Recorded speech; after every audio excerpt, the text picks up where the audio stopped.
What up, hustlers? Welcome to another Hustler Tale. I'm Alex. Hey, what's up, everybody? This is Angelina of Divine Hustles. And today we're here to give you a little bit about what we were up to and what we did last year in 2023. So last year was fun, last year was interesting, a lot happened, good times, bad times, ups and downs, but that's life, right? A lot to celebrate and talk about. So one of the first things we did was actually one of the first and last episodes we had a Hustler Tale before we took a big break. And that was, to me, was special because we went out to RGBA and we interviewed Mikey Garcia. There was an entire farm full of oranges, and we're from the city. We're from Linwood, and we're like 10 minutes away from the beach as well as like the big towers and buildings. So you don't really see a landscape like that. It was just full of oranges and so much nature, and I really love that because we all got to connect as a family and just hang out. One of the programs that I entered that he did host was Barber Boot Camp. I was very afraid and very excited at the same time because I was the only girl there, and I just got to make new friends and I got to learn how to cut hair. So now that's a new tool and a new talent that I have under my belt, and I cut his hair. So if you want to check him out and see how good I did, then let me know. After that, we got into planning, which was our big event for the year. Yes, it was our very first event as Divine Hustles, and our goal was to support the children of Linwood and make sure that they went back to school looking and feeling fresh. That was our motto. So we came through with barbers, with nail spa people, with free clothes, free food, resources, food, candy, school supplies, anything you can think of, we had it there. Our goal was 500. Well, we overexceeded that and got to around like 1,200 people, and that was insane. I would say about a couple thousand. It was, you couldn't move, you couldn't breathe, it was like packed, it was fun though, it was fun. With all the ups and the highs and happiness. Reality balance, hit. life's balance. But life's balance hit. I guess there was too much happiness, but I had to get disciplined apparently. I got into a major car accident. I ended up totaling my car, totaling the other person's car. I was at fault, unfortunately, and I had to face adulthood, and I had to face certain finances and numbers that I never understood growing up, and kind of just hit me by surprise, just like that car did anyway.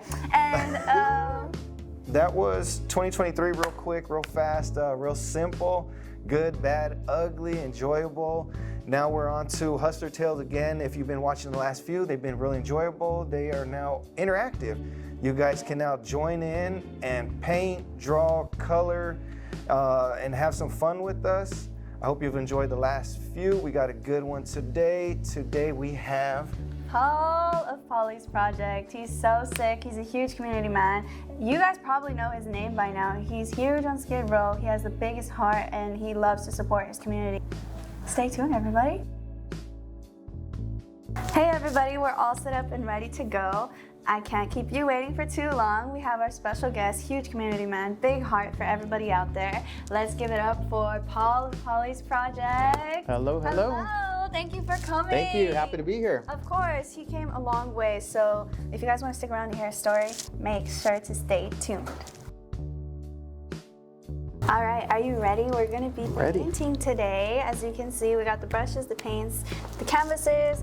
I'm going to have you paint your future.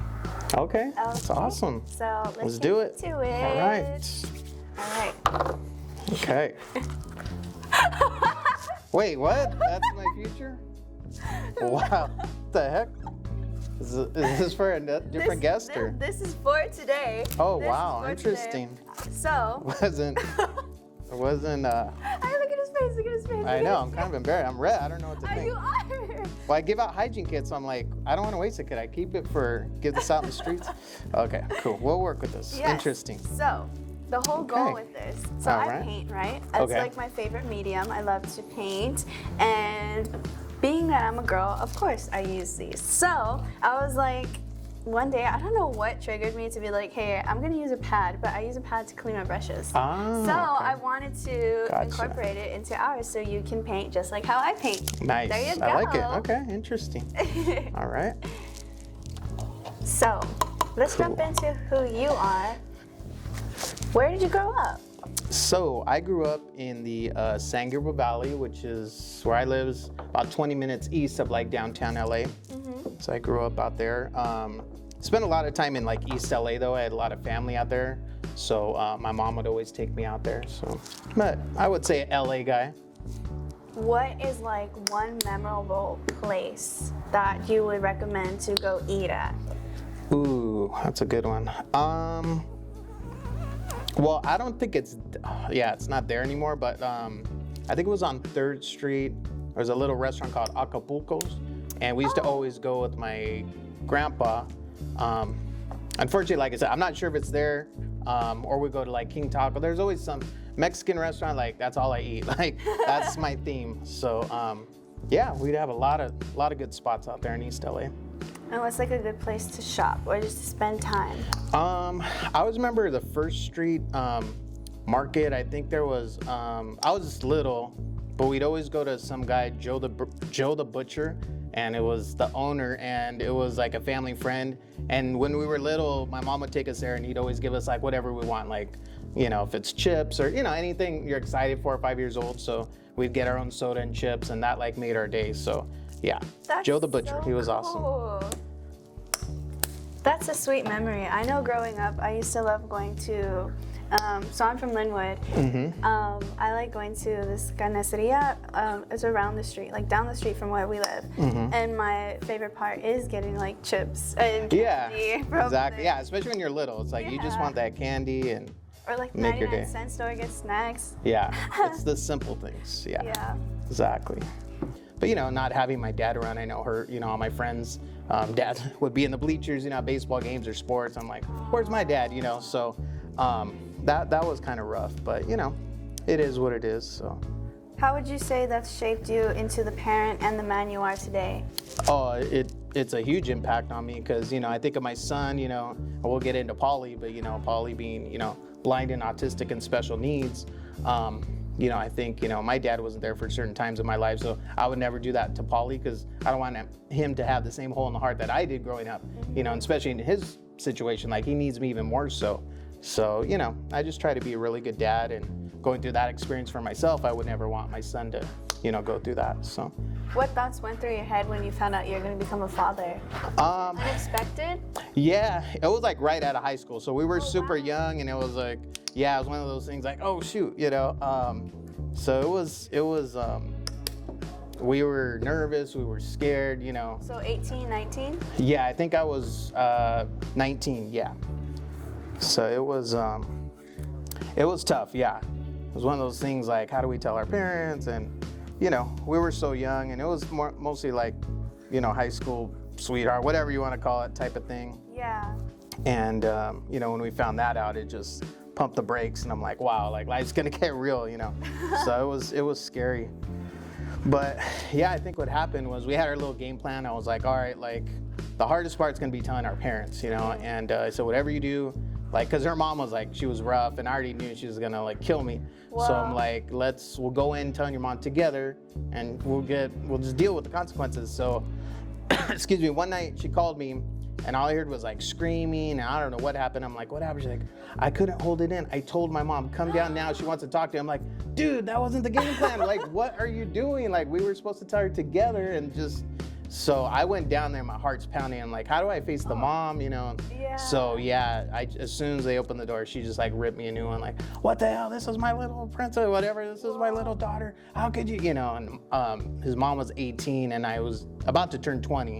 So it was just, again, it was a difficult situation. But I think she let me have it for like half hour, and then after that, it was, you know, like, what could you do? Yeah. She hugged me and said, hey, we're gonna make this work, you know. So. Wow. So yeah, that was a rough one.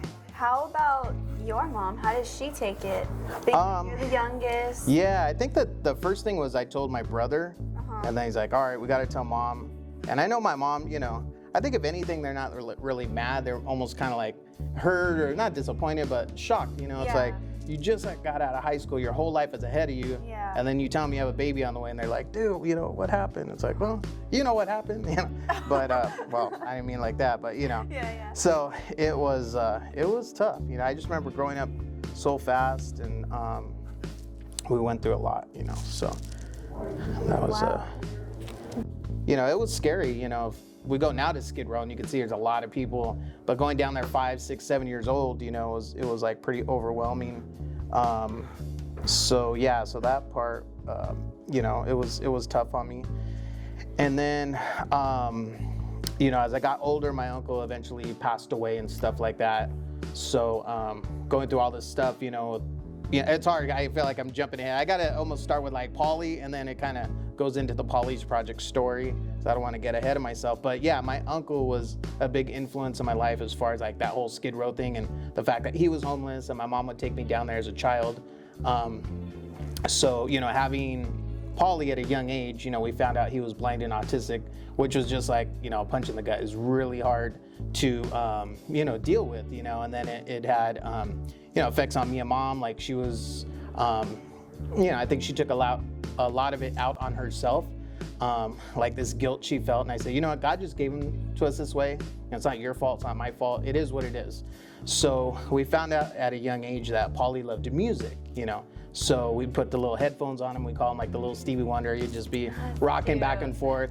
So I was like, all right, well, you know, if you can't see and you can't talk, his other senses are gonna kick in, you know. So it was hard. Like as he grew up, we found out, you know, I was looking for like parent groups to get help, you know, because my family's like, man, this is a tough situation.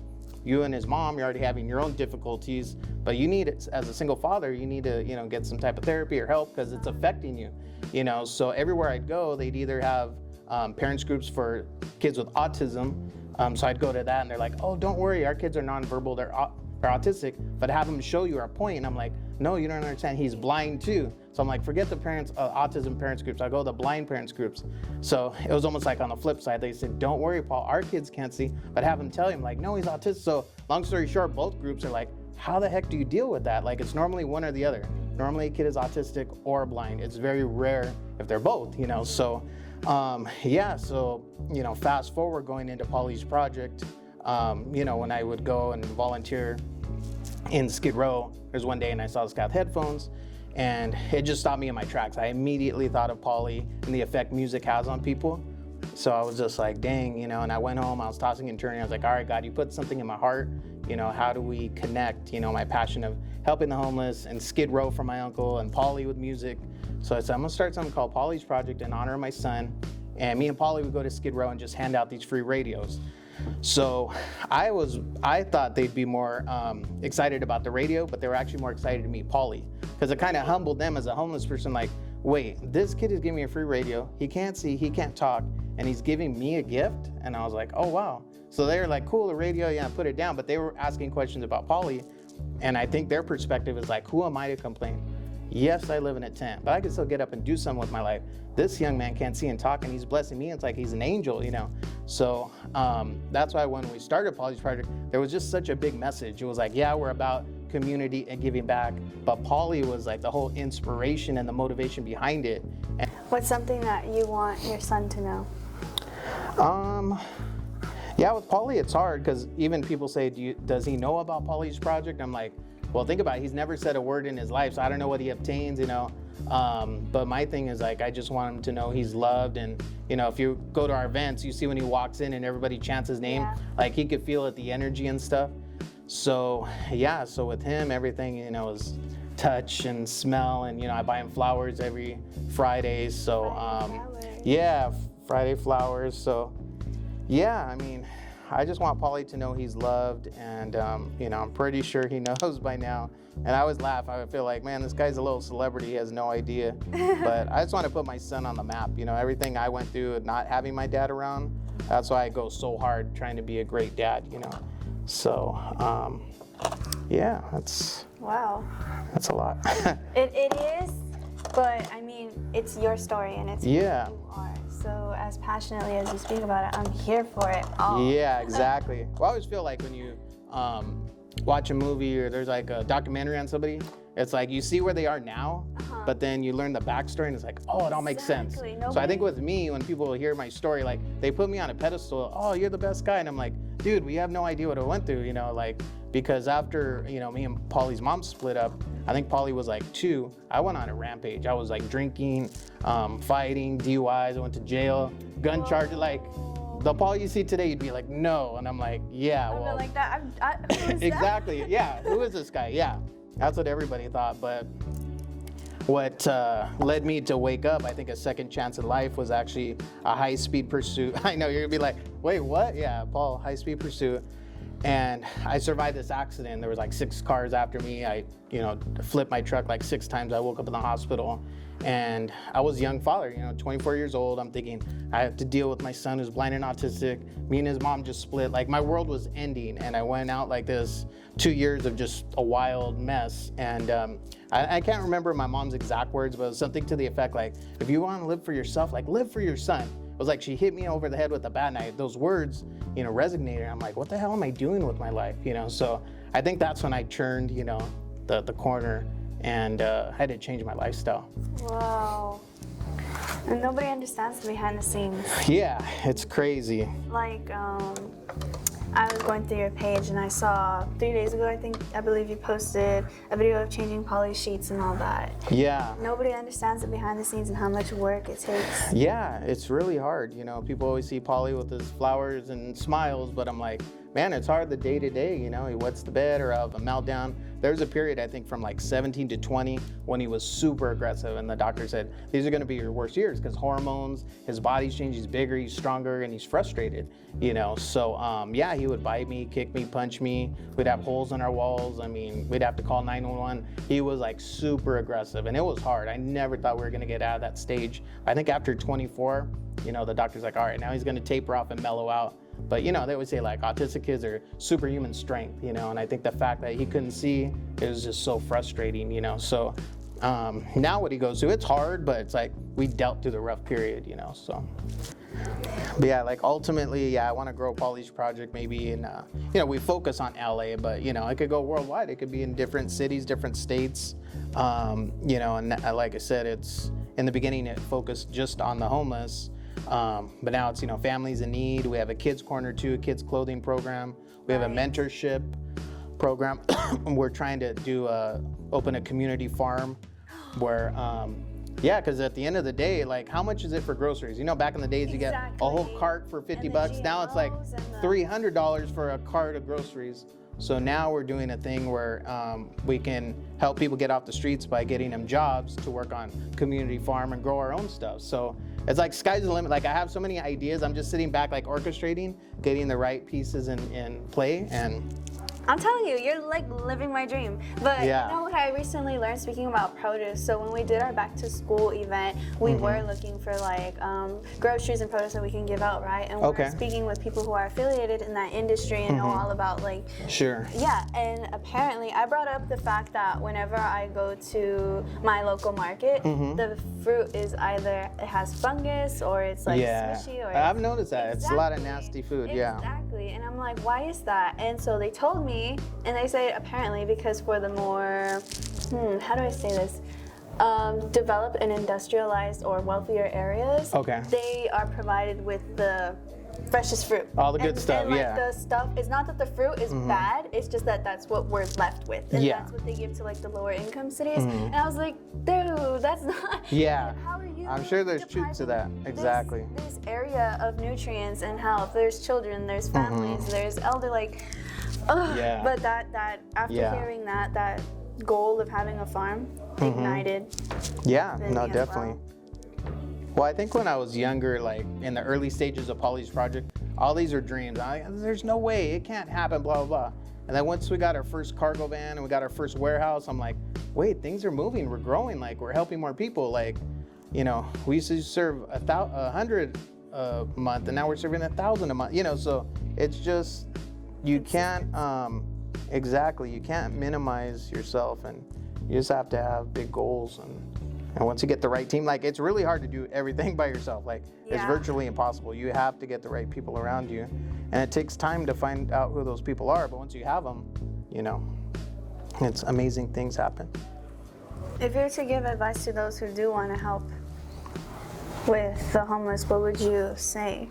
Well, a lot of times, like, a lot of times people are just like, oh, I'm gonna pull up and, on Skid Row and hand out some sandwiches. Well, if you go on Skid Row, you're gonna get like bombarded. Like you guys probably learned when you went to my event, you had those shoes. It was like, man, you got swarmed and attacked.